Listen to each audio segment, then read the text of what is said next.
Assalamualaikum warahmatullahi wabarakatuh. Selamat malam, selamat datang di ruang cerita. Siapkan sebuah ruang dalam hati dan pikiran untuk kita bisa saling merasa. Karena sedikit ruang bisa membuat tenang.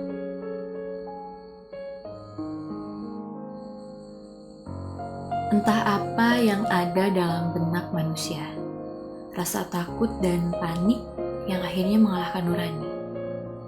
Miris sih pertama baca beritanya. Waktu itu saya lihat di explore Instagram dan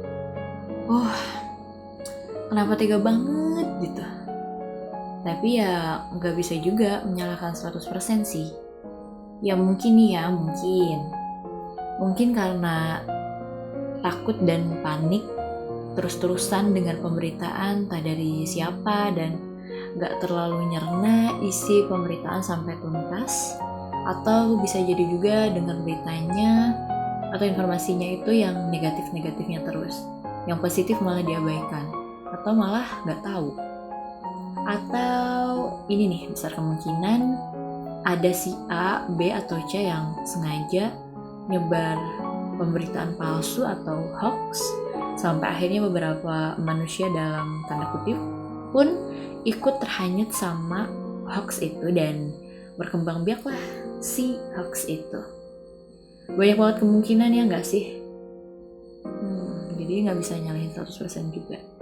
Dan nggak 100% mereka-mereka itu di dalam satu desa itu tuh ya ikut terlibat dalam tragedi tersebut ya. Tapi buat bercerita lebih jauh, saya mohon mari kita tundukkan kepala sejenak untuk para pahlawan garda terdepan kita yang telah gugur dalam tugasnya, juga para korban 19. Semoga amal kebaikan mereka selama di dunia menjadi penolong di akhirat kekal. Husnul Hatimah, amin. Al-Fatihah untuk Muslim, dipersilahkan.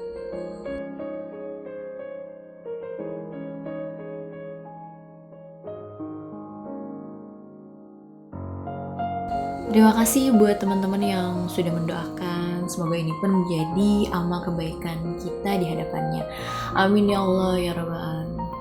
Oh ya, jadi hari ini di episode kelima Ruang Cerita, kita akan berbagi cerita tentang pemberitaan palsu atau hoax, tapi disangkutin juga sama kisah suka dukanya menjadi seorang relawan 19.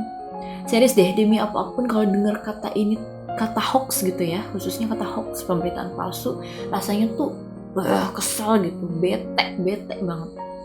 Soalnya saya pribadi nih pernah bahkan sering banget dapat berita hoax, apalagi ini lagi pandemi kan ya, masih aja ya kan ada orang-orang yang bahkan mungkin dengan sengaja nyebarin hoax biar dapat sensasi kali ya, atau ada yang modalin gitu, nggak tahu sih.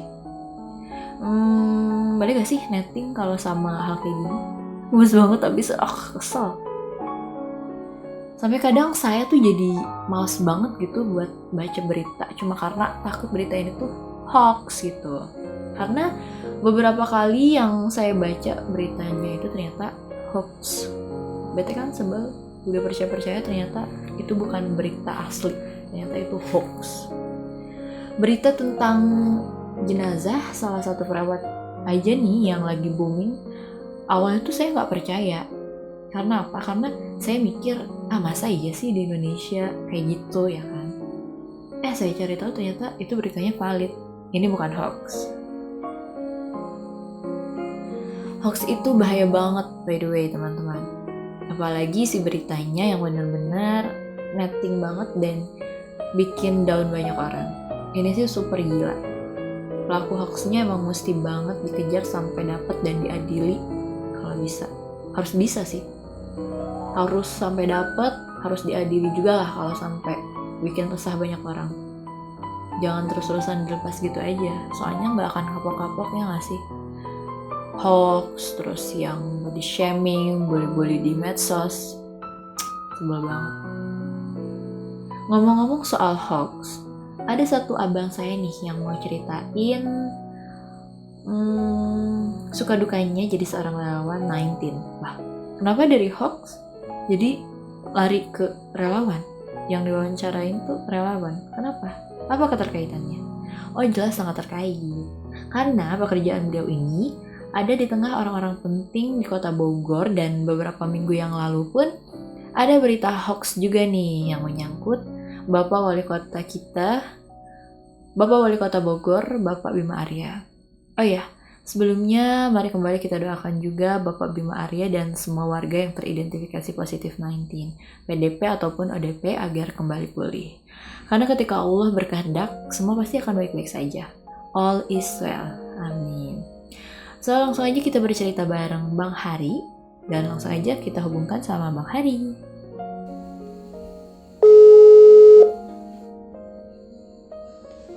Halo, Assalamualaikum Bang Hari. Halo, Waalaikumsalam. Sekarang lagi bertugas di mana nih Bang Hari? Sekarang baru selesai meninjau penyekatan di exit tol Jagorawi. Oke, Baru Kenapa?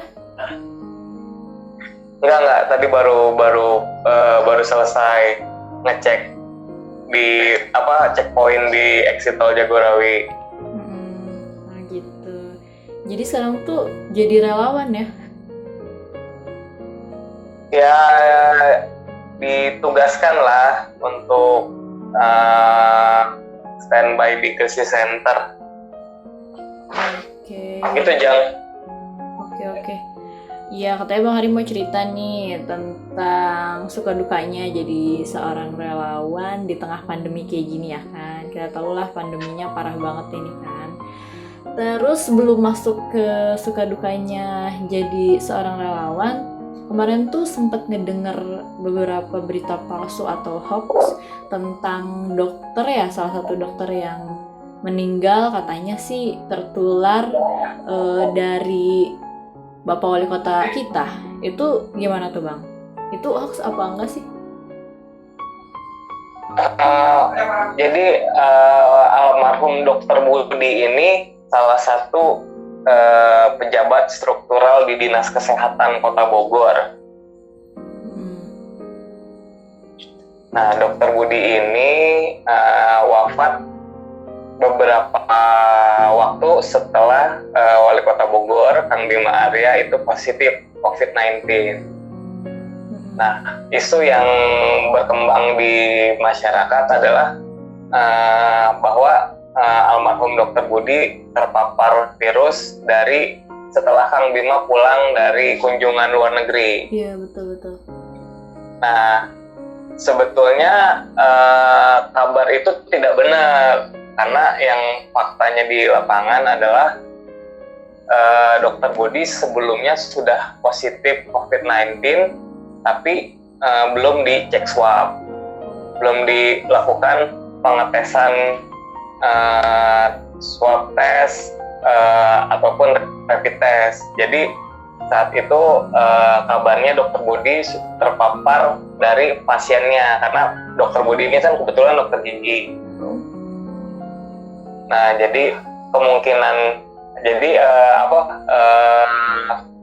kabar yang berkembang kalau Kang Bima yang menularkan virus COVID-19 ke Dr. Budi itu tidak tepat sebetulnya, karena sebelumnya pun ternyata Dr. Budi terpapar dari pasiennya.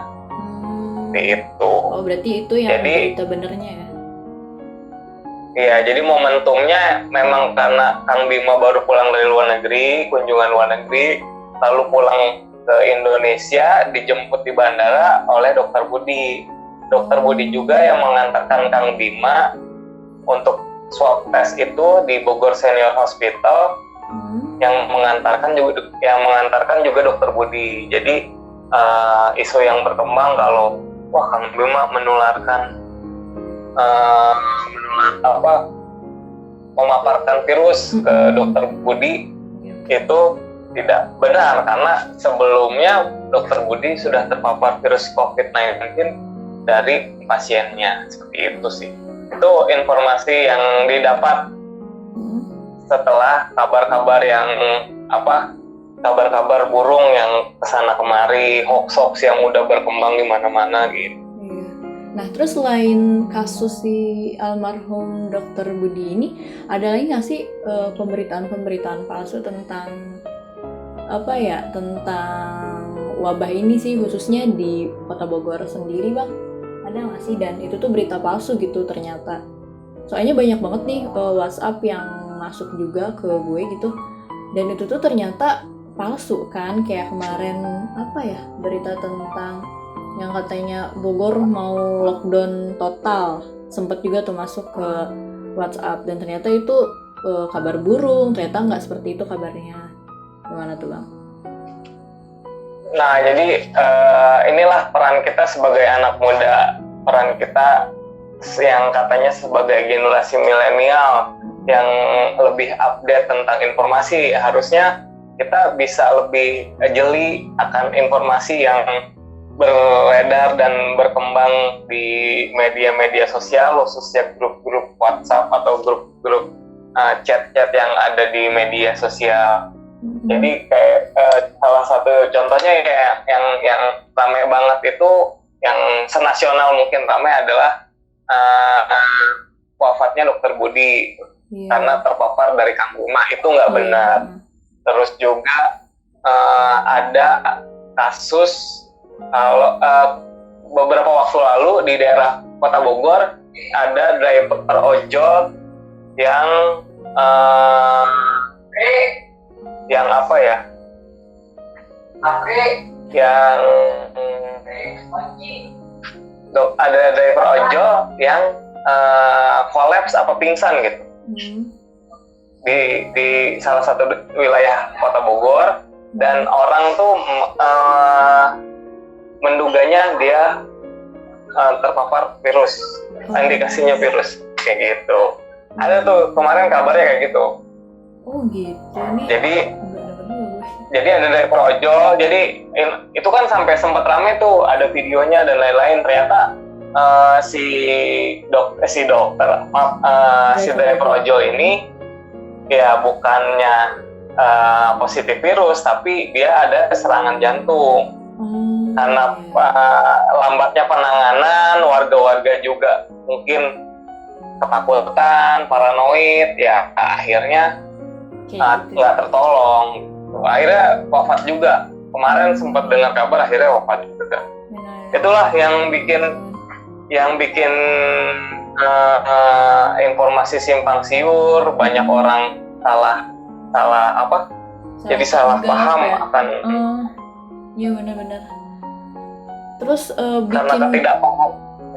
Bikin panik juga sih ya Bang ya. Soalnya apa ya, keluarga gue sendiri gitu, terutama bapak sih, itu panik banget gara-gara ngedengar pemberitaan yang sebenarnya tuh nggak terlalu lebay banget gitu ya. Tapi akhirnya jadi panik sendiri gitu orang-orang rumah tuh. Jadi emang harus memfilter berita berarti ya. Ya, kita sebagai apalagi di keluarga, sebagai mungkin salah satu anak yang masih dibilang muda, harusnya bisa memfilter nih kalau ada apa kabar-kabar di grup WhatsApp. Oh ini nggak bener nih, ini jangan main di forward atau main disebarluaskan, karena kebenaran suatu informasi itu belum pasti gitu. Ini sumber datanya dari mana, informasinya dari siapa. Ini kan biasanya jadi pesan berantai dari grup satu ke grup lain. Iya benar. Belum kayak gitu, apalagi di grup-grup yang ya grup-grup kampus, grup-grup sekolah, itu kan cepet banget sih dapat dari grup kampus disebar lagi ke grup teman-teman misalkan teman-teman di rumah gitu.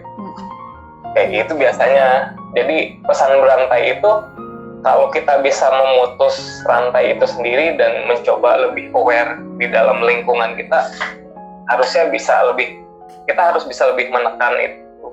Berarti kita kabar-kabar informasi tidak benar. Ya betul. Berarti kita di sini nggak cuma melawan si virusnya, tapi juga melawan pemberitaan hoax ya? Iya betul. Karena ini tuh pandemi gitu, musuhnya tuh tidak terlihat. Butuh komitmen dan kerjasama semua elemen. Betul. Pemerintah, betul. aparat, TNI, Polri, terus tenaga kesehatan yang udah pasti. Terus juga ya kita sebagai warga masyarakat jangan mau cuman disuapin aja nih, kita harus punya action gitu, berbuat yang minimal untuk diri sendiri dan untuk keluarga kita. Betul, gue setuju Karena tempat yang paling dirindukan setelah kita positif, maksudnya ibaratnya gitu, tempat yang paling kita rindukan setelah kita positif tetap aja rumah. Sekarang kita bosan di rumah, tapi tempat yang kita rindukan nih setelah kita terinfeksi dan kita diisolasi lebih dari 14 hari gitu, tetap kita kangen di rumah, kangen ketemu keluarga. Iya pasti. Jadi jangan mengeluh di rumah aja tuh bosan, ya sama semua juga bosan. Iya. Apalagi di rumah sakit, emang mau lebih parah lagi gitu. No, amit-amit ya Allah. Kayak gitu. Jadi untuk memutus rantai penyebaran virus ini perlu inisiatif dan kesadaran dari diri kita masing-masing. Iya, betul. Karena kalau bukan kita ya siapa lagi? Jangan cuman wah salah ini, salah gubernurnya, salah wali kotanya, salah bupatinya, ya semua juga nggak mau ada dalam keadaan seperti ini kan. Iya betul. Ekonomi tidak baik, Iya. sekolah udah banyak libur gitu, bisnis nggak berjalan, Job kan di semua juga tidak mau dalam job di cancel kan, semua nggak mau dalam keadaan seperti ini. Iya betul. Oke. Oh ya ngomong-ngomong, Bang Hari sendiri tuh di mana sih, di kantor wali kota itu sebenarnya bekerja di bidang apa sih Bang? Tahu banget gitu soalnya. Jadi kurang lebih 3 tahun ini gue bekerja sebagai tenaga ahli bidang komunikasi dan informasi. Oh, berarti bukan di Kominfo ya, tapi emang bidangnya di situ. Okay. Bukan di Kominfo, tapi gue bidangnya di situ. Okay. Nah, jadi mungkin beberapa teman-teman kalau dapat informasi tuh pasti langsung nanya, ini benar nggak nih? Ini valid nggak? Ini sumbernya benar dari sumber yang terpercaya apa enggak? Yeah. Sebenarnya untuk tahu itu, waduh, kayaknya terputus nih ke Bang Hari. Oke, kita cek dulu.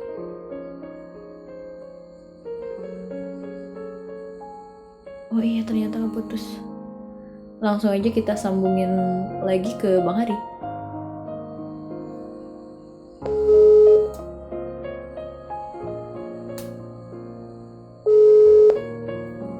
Halo Bang.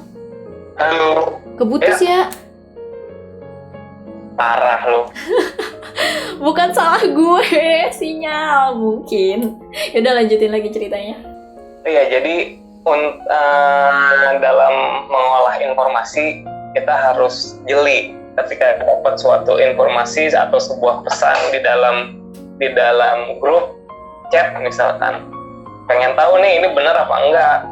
Ya kita harus cross check.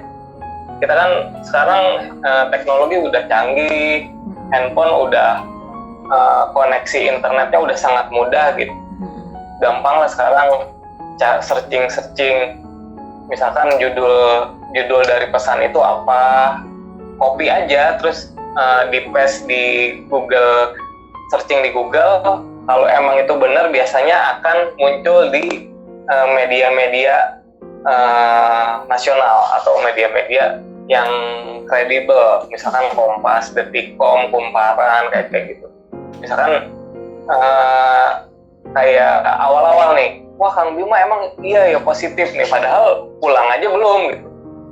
Kang Bima benar positif, padahal belum nyampe Indonesia, tapi udah ada kabar seperti itu.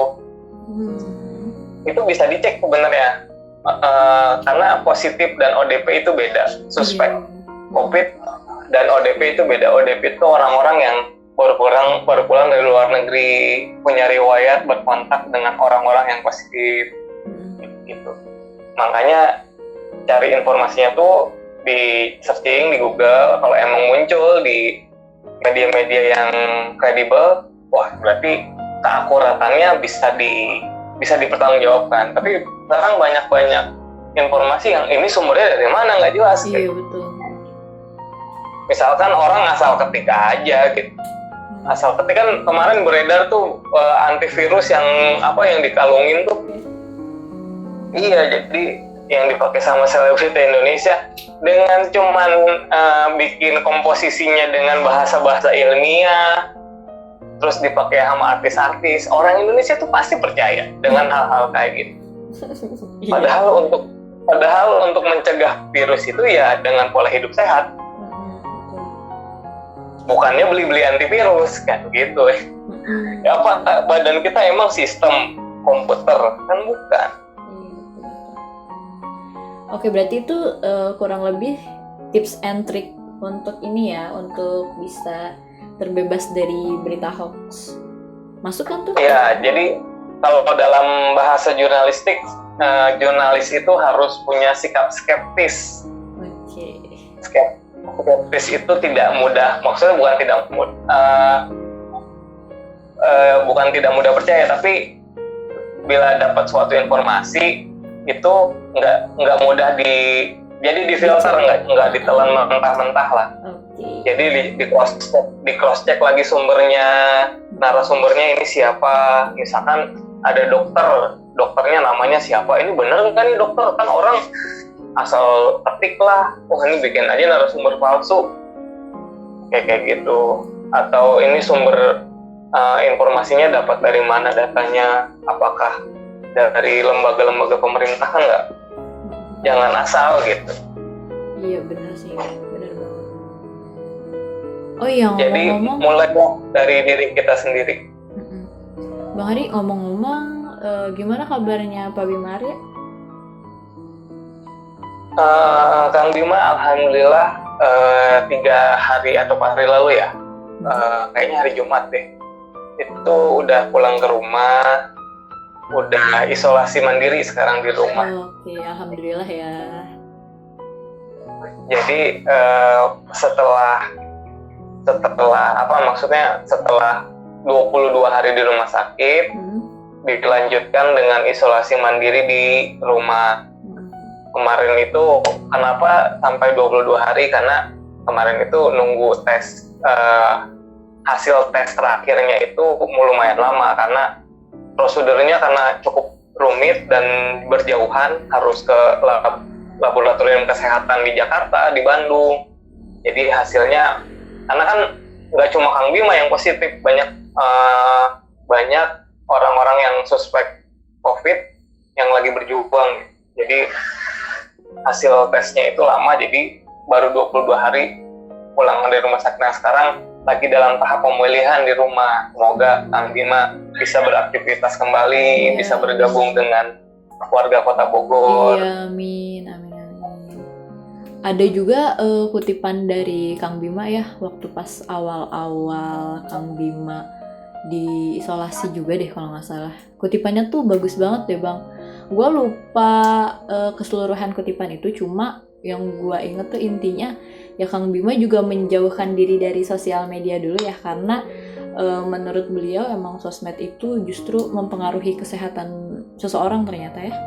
Iya, benar. Kita ini orang-orang yang insya Allah sehat, tapi kalau terus mengkonsumsi berita-berita tentang COVID, berita-berita yang tidak memotivasi kita, malah parno dan akhirnya pikiran jadinya melankolis, jadinya aduh ini gue sakit nih, jangan-jangan malam dikit meriang, jadinya aduh gue nih kayaknya ini deh terpapar, kayaknya gue positif nih. Jadi banyak orang-orang kayak gitu, banyak orang-orang tiba-tiba paranoid, menghubungi ke krisis center, malah konsultasi. Kita jadi kayak dokter kalau emang merasakan gejala-gejala itu, tapi dalam hari kemudian sehat, ya berarti belum tentu, mungkin kitanya aja yang terlalu paranoid dan konsumtif dengan informasi-informasi tentang virus. Iya, betul. Makanya perlulah isolasi dari media sosial, sering-sering nonton ya, sering banyak-banyak berdoa, banyak-banyak beribadah lah, terus juga selektif dalam informasi. Sekiranya kalau COVID mulu nih, ya udah skip dulu aja. Betul. Jangan keseringan bahas COVID juga.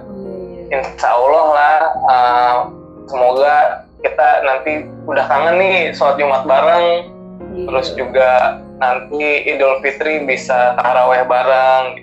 Ini tiap kita lah biar keadaan ini cepat berlalu, terus juga bisa sholat Id bareng, silaturahmi sama keluarga-keluarga, bisa peluk dan cium orang tua. Seperti itu bisa. Intinya sekarang tuh hidup dan mati tuh hanya dalam kedipan mata gitu. Makanya setelah semua ini berakhir, semoga kita bisa lebih menghargai waktu dan pertemuan. Amin. Iya, bener banget, setuju banget. Oke, Bang Hadi. Ya.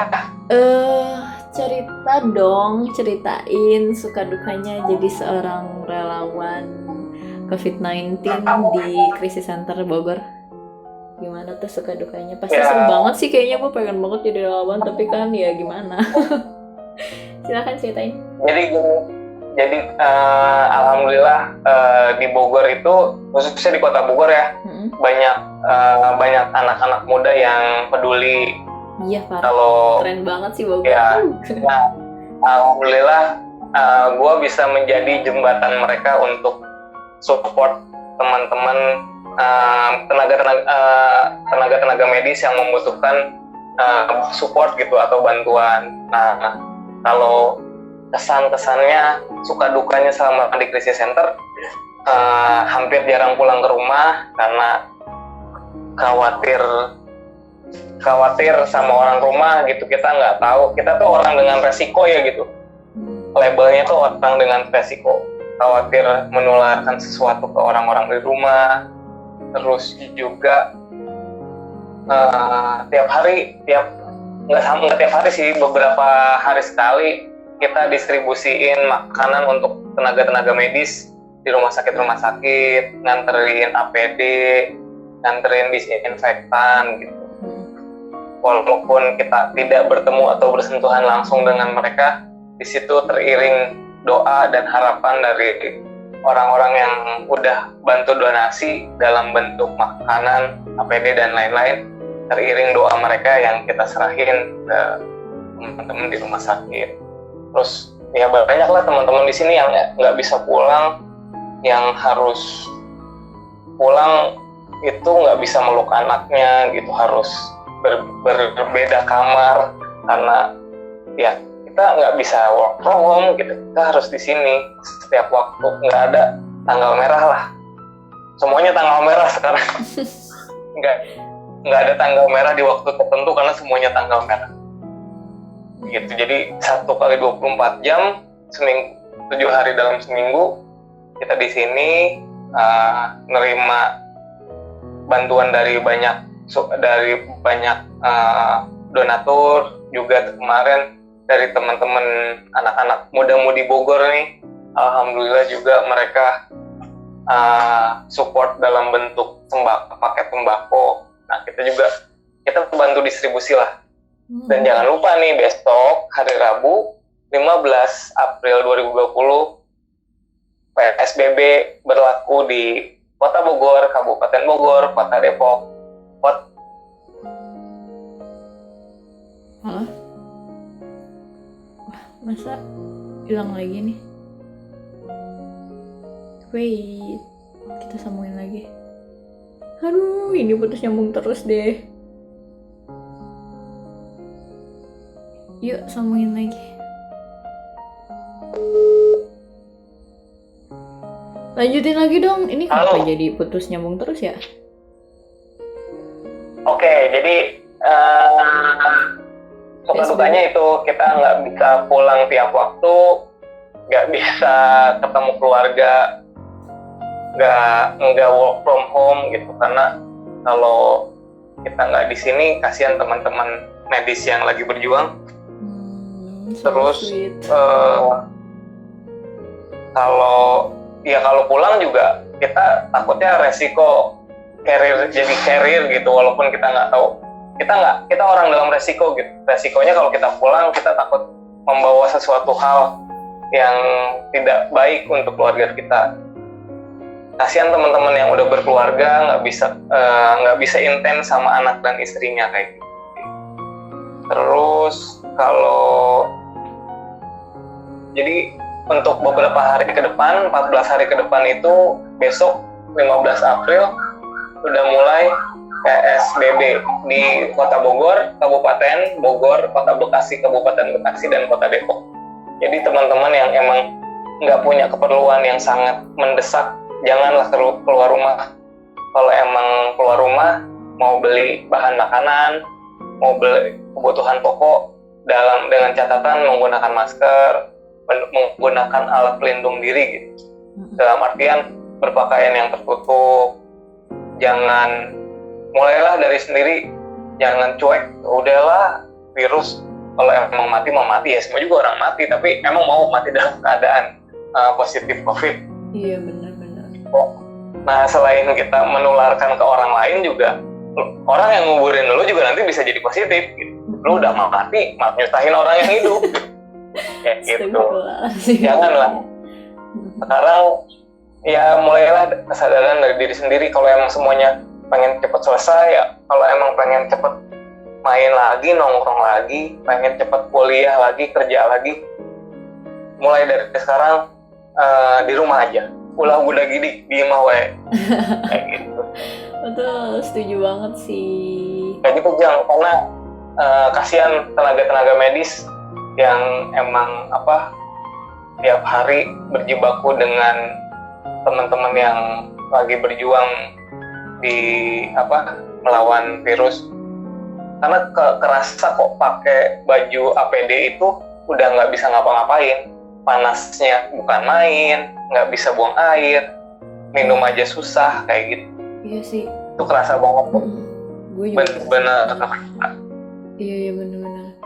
Tapi tadi kan lu sempat bilang pendistribusian, lu pernah ke rumah sakit juga kan, distribusiin baju APD Bang. Nah itu lu ngelihat di rumah sakit itu kondisinya kayak gimana sih Bang? Soalnya benar deh, gue sebenarnya penasaran banget gitu sama kondisi di rumah sakit sendiri tuh seperti apa gitu. Boleh nggak sih diceritain sedikit aja? Kalau untuk setiap rumah sakit itu sebenarnya kita nggak mau masuki area yang di area kita di area steril sih, nggak mau masuki area-area isolasi itu. Cuma kalau ngelihat lalu lalang tenaga medis yang ada di rumah sakit, ya gitu aja, pakai Google, pakai baju-baju yang nggak dalam keseharian yang dipakai sebagai tenaga medis lah. Karena kayak gitu, jadi dalam beberapa waktu ya ada yang kelihatan nggak pakai APD lengkap gitu, pakai jas hujan. Nah itu sedih banget sih.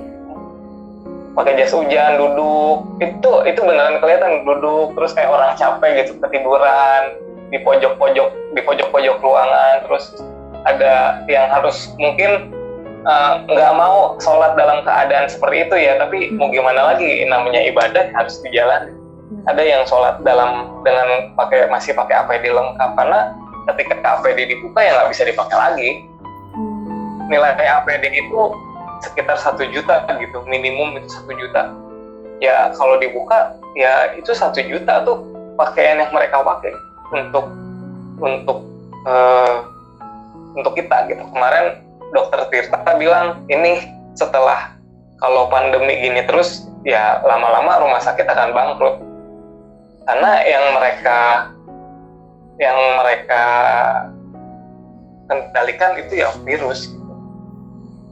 Iya. Terus kalau virusnya udah selesai ya gimana? Karena banyak yang prediksi kalau sampai dengan Lebaran nggak beres, banyak rumah sakit yang nanti perlahan-lahan akan tidak bisa melanjutkan operasionalnya lagi gitu. Coba kebayang kan, sekarang aja banyak teman-teman yang di PHK. Iya parah. Sekarang, nah itulah, jadi nggak bisa berkata-kata nih. Kalau dengar ya sensitif lah, banyak teman-teman di sektor-sektor lain juga yang nggak nasibnya tidak lebih baik dari kita lah. Oke. Kayak gitu sih. Iya. Kasihan ini teman-teman teman-teman di rumah sakit, tenaga medis, tenaga administrasinya, semuanya ya banyak ya yang diurusin kan nggak hanya orang-orang positif, orang-orang pasien-pasien corona ya, tapi juga ada pasien-pasien lain yang Iya, betul. ya cuci darah dan lain-lain gitu. Kebayang nggak hektiknya mereka di sana harus Iya, benar. makanya kalau jangan nyusah gini deh, pola pikirnya lu jangan nyusahin tenaga medis lah, lu di rumah aja, di rumah bikin kopi dalgona kayak kita ya kan? gitu ya, wawancara ya nggak? Ya, sekarang tuh saking seringnya di rumah kayak bingung mau ngapain lagi nih gua. Jadi malam-malam sebelum tidur, besok ngapain ya gitu. besok ngapain ya, mau nyuci piring sampai cuci piringnya nggak ada lagi yang buat dicuci, mau nyuci baju aja kayak semuanya udah gue cuci gitu. Saking lamaan di rumah ya. Baju bersih aja kayak kotor dicuci lagi deh. Saking gak ada kerjaannya banget. Iya, betul, karena ya gitu. Sebenarnya sederhana sih, untuk melawan itu ya kita bisa di rumah aja gitu. Karena kemarin sempat banyak yang ngeyel sih Jang, karena waktu itu malam-malam ketika gue lagi di sini di crisis center, ada teman-teman yang masih motoran gitu dalam kelompok ya gitu, kayak orang motoran aja bareng rame-rame pakai salah satu jenis motor yang sangat populer di dunia, gue nggak mau sebutin gitu, tapi pasti orang-orang paham motor populer di dunia itu tuh.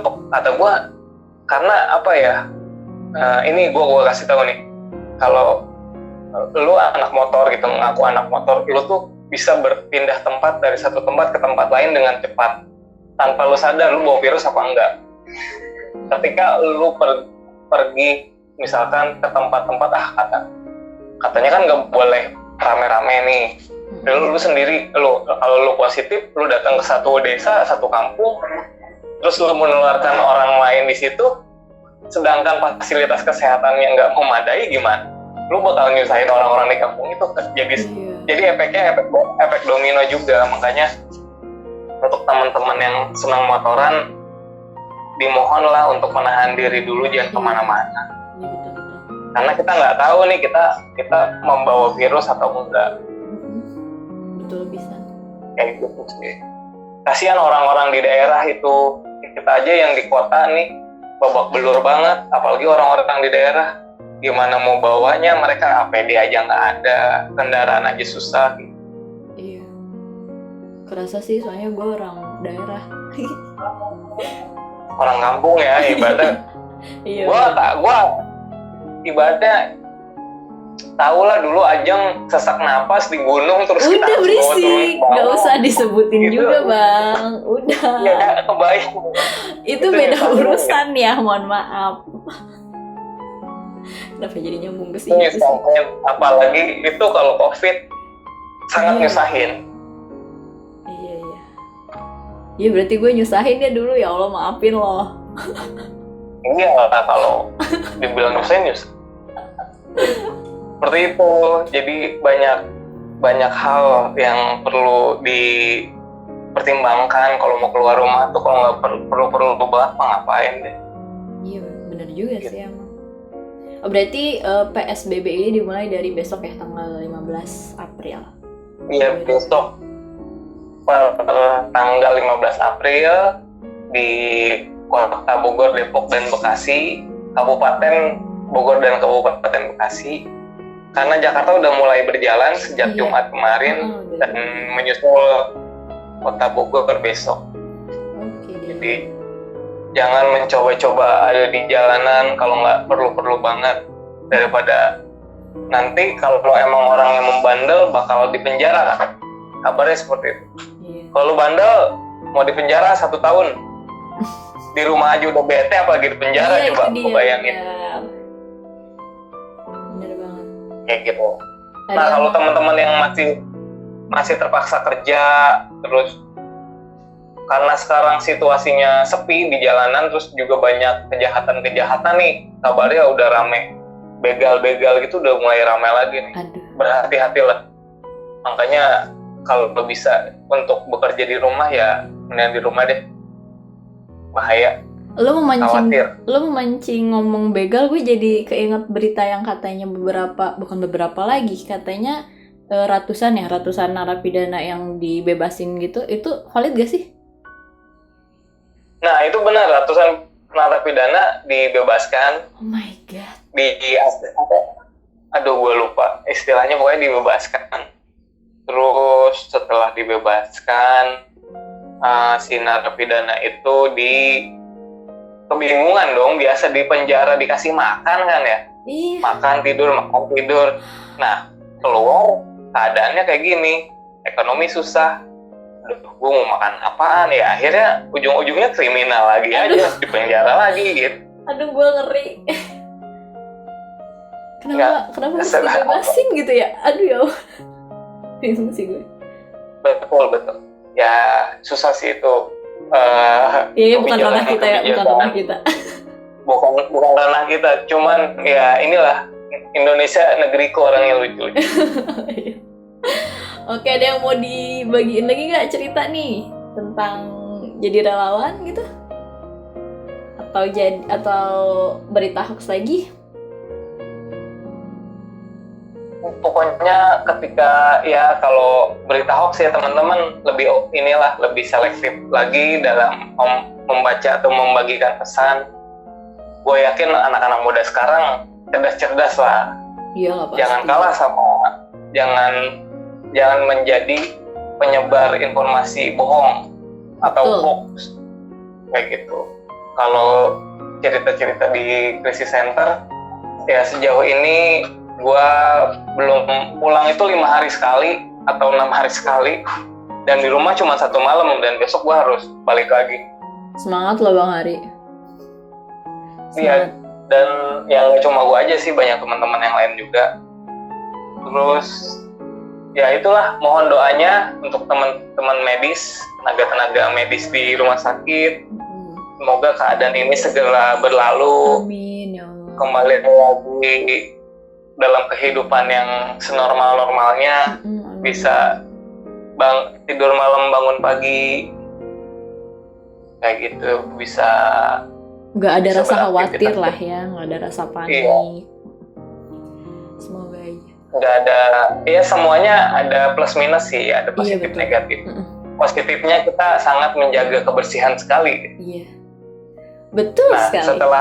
Setelah semua ini berlalu, setelah pandemi ini menghilang dari muka bumi ini, bijaklah untuk tetap menjaga kebersihan. Dimulai dari diri sendiri ya. Dimulai dari diri sendiri. Ya. Karena ini sebenarnya momennya bumi untuk bernapas. Aduh, putus nyambung terus. Kenapa ini sinyal? Oke deh, bentar lagi paling ya sama Bang Hari. Yuk, cus. Gimana Bang? Saatnya bumi bernafas ya? Iya, jadi ya kita harus memaknai keadaan ini untuk memberikan bumi waktu untuk bernapas. Yang tadinya banyak kendaraan di jalan jadi mulai sepi. Yang tadinya banyak orang beraktivitas buang kotoran atau sampah di banyak tempat jadi mulai berkurang. Nah, ini waktunya bumi napas lah. Semoga keadaan bumi yang langitnya membiru, udaranya semakin segar, ini terus bertahan gitu hingga beberapa waktu dan generasi-generasi ke depannya. Tapi jangan sampai virusnya bertahan. Iya. Ya tetap dalam pola hidup yang bersih, dalam pola hidup yang sehat, kurang-kurangin begadang, karena gue tahu nih jam-jam segini biasanya nggak bisa tidur ketika matahari masih terang gitu. Aduh, ngantuk, capek dan lain-lain. Kadang-kadang emang capek, jadi kaum rebahan itu nggak mudah. Iya, udah. Tapi nikmatilah waktu-waktu sama keluarga, bisa intensif ngomong yang sebelumnya nggak tahu bapaknya RT jadi tahu bapaknya RT. Keterlaluan kalau nggak tahu. Iya, karena ada teman gue yang dia baru tahu kalau mertuanya itu RT gitu. Astaga deh. Karena saking jarang di rumahnya mungkin dia ya. Karena dia baru tahu, oh iya mertua gue RT. Berarti dia sudah menerapkan social distancing dari jauh-jauh hari ya rupanya. Nah, tadi sebelumnya kita social distancing sama keluarga, sekarang kita sangat dekat dengan keluarga gitu. Iya betul. Ya inilah momen-momen yang harus dinikmati mungkin dalam beberapa waktu ke depannya. Dan jangan lupa jaga kesehatan, kurang-kurangin makan Indomie, karena gue tahu kita sangat konsumtif dengan Indomie sekarang ini. Sangat. Perbanyak makan sayur lah. Iya. Kalau vitamin C mahal, banyak-banyak makan cabai. Iya. Gitu. Nah sekarang itu yang lagi rame tuh demam berdarah ya. Iya benar Bahaya deh, tuh, udah makanya mulai muncul. kurangin genangan-genangan air yang akan bikin banyak sarang-sarang nyamuk. Iya. Karena takutnya ada wabah-wabah demam berdarah nih, udah mah corona, demam berdarah. Kemarin gunung meletus ya erupsi. Iya. Aduh, masya Kemarin Allah. nggak tahu. Allahu Akbar pisan deh. Ya itulah, bumi ini lagi rekonstruksi Ya, biar bisa dalam kembali pulih beberapa lagi. waktu. Ya biar bisa. Tadinya aduh gue capek kali ini manusia akhirnya di rumah. Ya kan? Iya. Udah mah. Makanya gue nggak pernah mau. Apa? Makanya gue nggak pernah mau melihara binatang tuh. Kasihan mereka kebebasannya kita renggut. Kita aja di rumah mulu, bosan coba binatang dikandangin. Kalau kucing gua nggak dikandangin ya, sorry, diliarin. Enggak, maksudnya burung. Oh, yang lain. Gitu. Siap. Burung. Oke deh. Itu sih ya. Intinya jaga kesehatan. Sip. Demi diri sendiri dan keluarga. Oke. Gitu aja. Oke. Semangat selalu buat teman-teman. Saya tahu rebahan itu nggak mudah. Ya. Oke, Tapi- thank you Bang Hari. Sudah. Iya, sama-sama aja. Semangat Iya. untuk podcastnya, sukses. Amin. Semangat Rajin terus bikin juga konten. Bang Hari.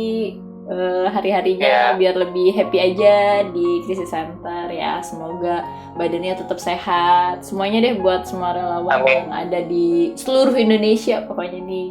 Tetap sehat, tetap semangat, jaga kondisinya. Jangan lupa pakai masker. Iya. Jangan lupa pakai hand Amin. sanitizer. Salam juga Pakai buat masker kain. Oke, oh iya. Ini salam juga untuk Kang Bima Arya ya. Semoga lekas sembuh Ya.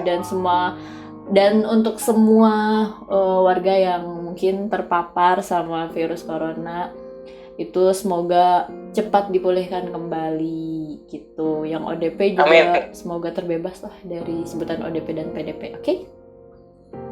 Oke, ya salam buat semua pendengar podcast Ajang. Saya Hari, 28 tahun, hubungi saya di melalui DM Instagram juga boleh. Saya belum menikah, alhamdulillah sampai saat ini.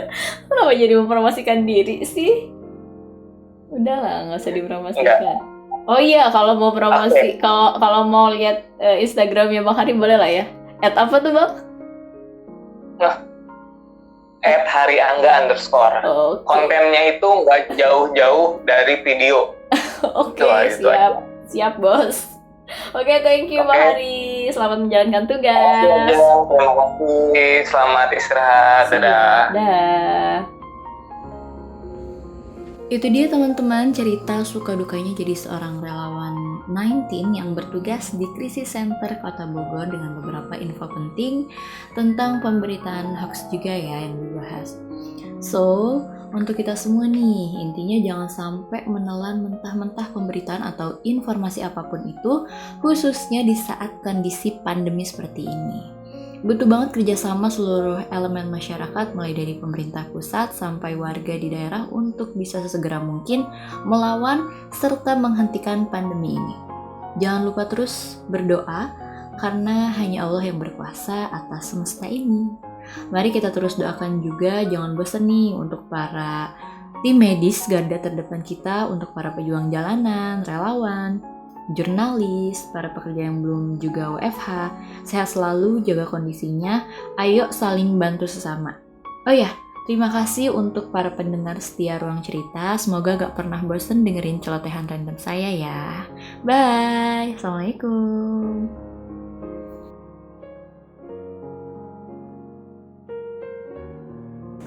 Buat kamu, siapapun kamu di sana, yang tentunya dengerin Ruang Cerita, jangan lupa sikat gigi, wudhu, sholat isya, berdoa bagi umat muslim, matikan lampu tidur dan tarik selimutmu.